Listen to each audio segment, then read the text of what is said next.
Hello friends, अस्सलाम वालेकुम। कैसे हो आप सभी? उम्मीद करती हूँ आप सभी खैरियत से होंगे और बहुत ही ज़्यादा खुश होंगे। तो गाइस, आज की इस वीडियो में मैं आपको ये बताऊंगी, जो हाउसवाइफ घर पर रहती हैं और कहीं न कहीं वो ये चाहती हैं कि हम अपने घर के सभी काम निपटाने के बाद हम कुछ ऐसे भी काम करें जिससे हम थोड़ी बहुत अर्निंग कर सकें, मतलब हम पैसे कमा सकें थोड़े बहुत। पर वो इतनी ज़्यादा उलझ के रह जाती हैं अपनी घर गृहस्थी में, अपने घर के कामों में, कि बाहर के कामों के लिए वो टाइम ही नहीं निकाल पाती हैं। और ऐसे वो कौन से काम करती हैं घर के कामों से फारिग होने के बाद, वो किन फालतू कामों में अपने आप को बिज़ी रखती हैं जो उन्हें ये महसूस देता है कि हमें टाइम नहीं मिलता है। वो ऐसे कौन से काम करती हैं फालतू जो उन्हें नहीं करने चाहिए। तो आज की इस वीडियो में मैं आपको यही सब बातें बताऊंगी, तो आप मेरे साथ वीडियो में बने रहिएगा। जिस कमीज की मैं अब कटिंग कर रही हूँ, ये वही कमीज है जिसकी शलवार की कटिंग और स्टिचिंग की वीडियो मैंने आपके साथ शेयर की थी। तो इसकी स्टिचिंग मैंने नहीं की थी क्योंकि बस मुझे और भी बहुत काम थे। उस शलवार के अलावा भी मैंने और कपड़े सिए थे। बस इस कमीज को मैंने छोड़ दिया था। आज भी मैं थोड़ा बिजी हूँ। तो देखिए, मैं आपको एक बात बताना चाहती हूँ, जब मैं थोड़ा बिजी होती हूँ या मुझे कोई कपड़ा जल्दी सिलकर तैयार करके देना होता है, सूट सलवार सिलनी होती है मुझे जल्दी में, तो मैं किस तरीके से कटिंग करती हूँ आपके साथ में यही शेयर करूंगी कि जब मुझे बहुत जल्दी में सूट सीना होता है ना, तो मैं इस तरीके से कटिंग करती हूँ और फिर उसकी स्टिचिंग किस तरीके से करती हूँ आज मैं आपको ये भी बताऊंगी। जब मैं जल्दी के सूट की कटिंग करती हूँ तो मैं उसमें प्रॉपर फिटिंग के निशान नहीं लगाती हूँ। जितनी भी कमर और मतलब जितनी भी हमारी चेस्ट कमर हिप होती है, बस उसमें 2 इंच एक्स्ट्रा कपड़ा फालतू लेकर मैं एक ही निशान लगा देती हूँ इस तरह से, और मैं जल्दी से उसकी कटिंग कर देती हूँ। और इस तरह से कटिंग करने के बाद मुझे सिलना भी आसान लगता है। मुझे मतलब थोड़ा प्रैक्टिस हो रही है इस तरीके से, क्योंकि देखो, जब वो जो हाउस वाइफ होती है उसके घर उसको ना घर के बहुत सारे काम होते हैं। तो सच पूछो तो मैं तो यही कहती हूँ कि मैं तो हमेशा जल्दी में ही रहती हूँ। मुझे किसी भी काम को इस फुर्सत से करने का टाइम मिलता ही नहीं है, तो मैं तो जल्दी में ही रहती हूँ। तो इस तरह से अगर मैं कटिंग करके कपड़े सिलाई करती हूँ तो मुझे इजी लगता है और मैं जल्दी से कपड़े सिल के तैयार कर देती हूँ। और मैं हर वो बात आपके साथ शेयर करना चाहती हूँ जिस तरीके से मैं सिलाई का काम करती हूँ या अपनी लाइफ जीती हूँ। तो देखिए, ऐसा नहीं है कि अगर मैं जल्दी में कपड़े सीती हूँ तो मैं कपड़े खराब ही कर देती हूँ, या ये जो तरीका मैं आपको बता रही हूँ ये तरीका तरीका अच्छा नहीं है। अगर ऐसा है तो मैं कपड़े सिलकर देती हूँ तो वो सक्सेस कैसे हो जाते हैं, कस्टमर को पसंद कैसे आ जाते हैं। तो ऐसा तो आप माइंड में सोचना मत कि अगर जल्दी है तो कपड़ों को ऐसे ही काट देना है, ऐसे ही सिल देना है, ऐसा बिल्कुल नहीं है। और मैंने इसमें कोई फर्क नहीं करा है, बस जो मैं प्रॉपर फिटिंग के निशान लगाती हूँ मैं वो नहीं लगाती हूँ।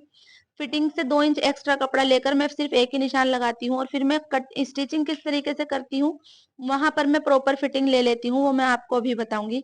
और देखिए, मैं जब स्लीव की कटिंग करती हूँ ना, मैं उसमें भी कोई खास निशान नहीं लगाती हूँ। सिर्फ लंबाई मोहरी बस इसी तरह से लेके मैं आस्तीन की भी कटिंग कर लेती हूँ। और हर चीज जिस तरह से एक प्रॉपर फिटिंग के साथ कपड़े सिलने चाहिए, इसी तरह से बिल्कुल सिलाई करती हूँ। पर बस मैं कटिंग इस तरीके से करती हूँ जब मुझे जल्दी के कपड़े तैयार करने होते हैं। और इस तरह से कटिंग करने के एक बहुत बड़ा फायदा है। मैं आपको वो भी बताऊंगी कि इस तरह से अगर हम कटिंग करते हैं तो हमें किस चीज का फायदा होता है। तो देखिए, कटिंग तो कंप्लीट हो चुकी है, अब मैं आपको इसकी सिलाई करके बताऊंगी। तो देखिए, ये मेरी आस्तीन है जिनकी मैंने अभी कटिंग की है। तो सबसे पहले इसकी मोहरी वाली साइड सिलाई लगा लूंगी। और ये सूट सिलाई वाला तैयार होगा, मतलब तुरपाई वाला नहीं होगा, तो मैं इसको इस तरह से ही सिलाई कम फोल्ड करके कपड़ा सिलाई लगा दूंगी। जब हम कोई भी काम करते हैं तो सबका तरीका सेम नहीं होता है, सबका अलग अलग होता है। पर देखिए, स्टिचिंग और कटिंग एक ऐसी चीज है कि मतलब बहुत सारी चीजें ऐसी होती हैं कि बिल्कुल सेम होती हैं। क्योंकि जब हम कमीज सिएंगे तो वो कमीज ही रहेगी, और हम शलवार सिएंगे तो वो शलवार ही रहेगी। ऐसा नहीं है कि कमीज शलवार चेंज हो जाएगी, ऐसा तो बिल्कुल नहीं है, बस थोड़ा तरीका अलग हो जाता है। पर जो तरीका आज मैं आपको बताऊंगी, अगर आपको वो मैं बहुत अच्छे से आपको समझाने की कोशिश करूंगी, और अगर आपको वो बहुत अच्छे से समझ में आ गया तो आप बहुत ही आसान तरीके से कपड़ों को सिलाई कर सकते हैं। तो देखिए, सबसे पहले तो मैंने कमीज के फ्रंट वाले पीस पर गला बना दिया है, जिसकी गले की मैंने कटिंग पहले ही कर ली थी। और जैसा कि मैं आपको बताती हूँ कि मैं गले के किनारे वाली साइड भी सिलाई लगाती हूँ। तो गले को बनाने के बाद हमें अपनी कमीज को इस तरह से डबल फोल्ड कर लेना है। अब देखिए ये जो हमारे कंधे वाली साइड है ये तो बहुत ज्यादा चौड़ी है, इतना चौड़ा नहीं आएगा। तो देखिए ये कमीज मैंने ही सी थी, पर ये प्रॉपर फिटिंग के साथ कमीज सिली हुई है। तो देखिए इसके कंधे 3 इंच है। तो अब मैं यहाँ पर गले बनाने के बाद यहाँ पर निशान लगाऊंगी 3.5 इंच पर। और अब मोंढा था 7 इंच, तो आधे इंच के ऊपर कटिंग हो गई है, तो बचा 6.5 इंच। तो मैं अब 6.5 इंच पर एक इस तरह से निशान लगाऊंगी, ऐसे। ये 6.5 इंच पर मैंने निशान लगा दिया। अब मैं निशान लगाती हूँ फ्रंट का। इसका फ्रंट आएगा 6 इंच, क्योंकि इसकी चेस्ट 40 इंच है। और इस निशान को इस तरह से सीधा करके मिला दूंगी, और यहाँ पर एक तिरछा निशान लगाने के बाद इस तरह से फ्रंट वाले पीस की गोलाई कर दूंगी।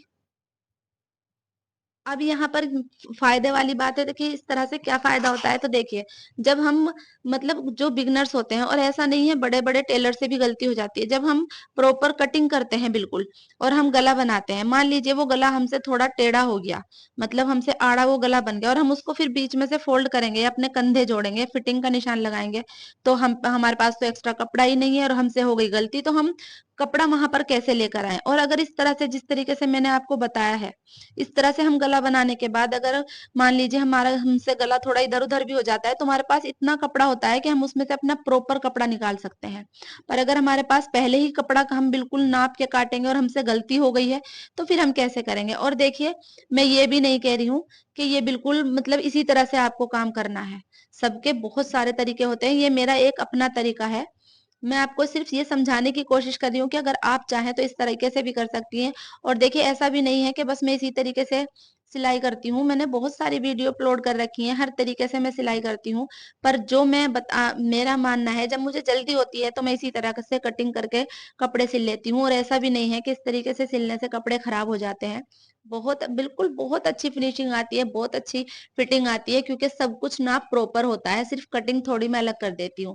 तो इस तरह से आगे पीछे गले बनाने के बाद अब हमें कंधों वाली सिलाई लगा देनी है। तो आप देख सकते हैं हमारा पीछे वाला पीस भी कितना फालतू है। तो अगर हमारे पास ये कपड़ा फालतू है और हमसे कुछ गलती हो भी जाएगी, तो हमारे पास फिर भी कपड़ा रहेगा अपना प्रॉपर नाप निकालने के लिए। तो दोनों साइड सिलाई लगा देनी है इस तरह से।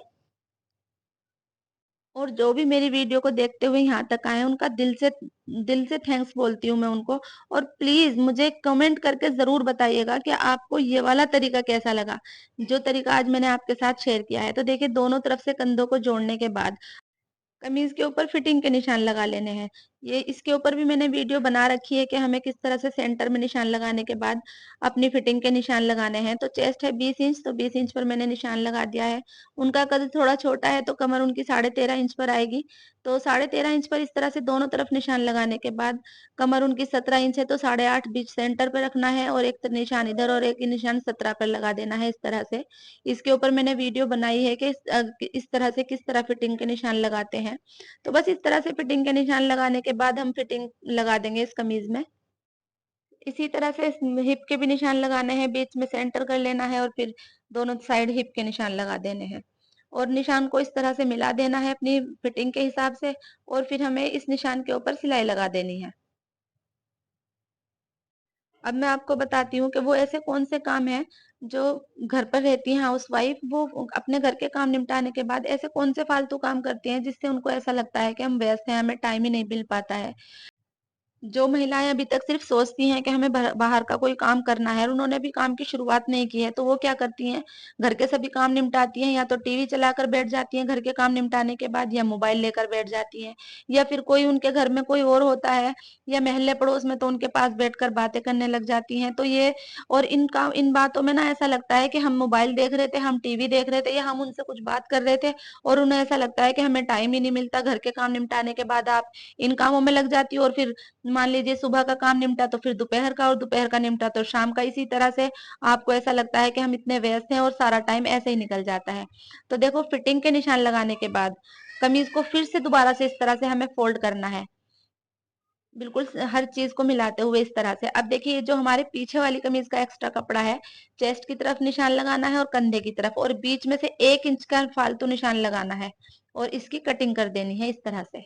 तो आप बताएं मुझे, जब हम सूट की कटिंग करते हैं सिलने के लिए, तो बिल्कुल इसी तरीके से तो करते हैं कि 1 इंच हमें आगे की कटिंग ज्यादा करनी है, और पीछे वाले पीस में हमें 1 इंच एक्स्ट्रा कपड़ा रखना है। तो सेम इसी तरह है ना सब कुछ। पर मैंने ये सभी कटिंग कमीज सिलते-सिलते करी है।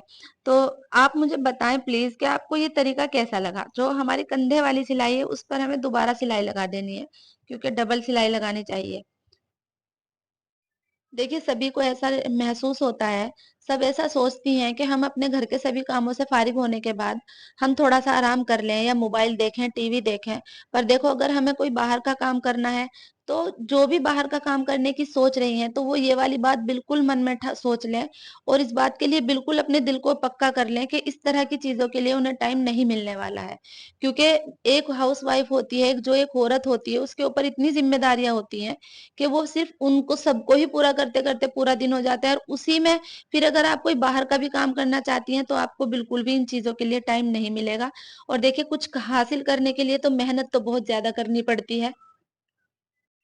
तो अगर आपको कोई बाहर का काम शुरू करना है, कुछ अर्निंग करनी है घर पर बैठकर, तो आपको इन चीज़ों को इग्नोर करना पड़ेगा, मोबाइल, टीवी या फालतू की बातें। तो प्लीज़, अगर आपने अपने मन में ठान ही लिया है कि हमें कोई बाहर का काम करना है और ठान भी लिया है और आपकी कहीं न कहीं ज़रूरत भी है। बहुत सारी महिलाएँ ऐसी हैं जिन्हें ज़रूरत है इस तरह से काम करने की अपने घर पर रहकर। चाहे उनके पास टाइम है या नहीं, वो पर फिर भी ये सोचती हैं कि चाहे कुछ भी हो जाए, हमें बाहर का काम करना है।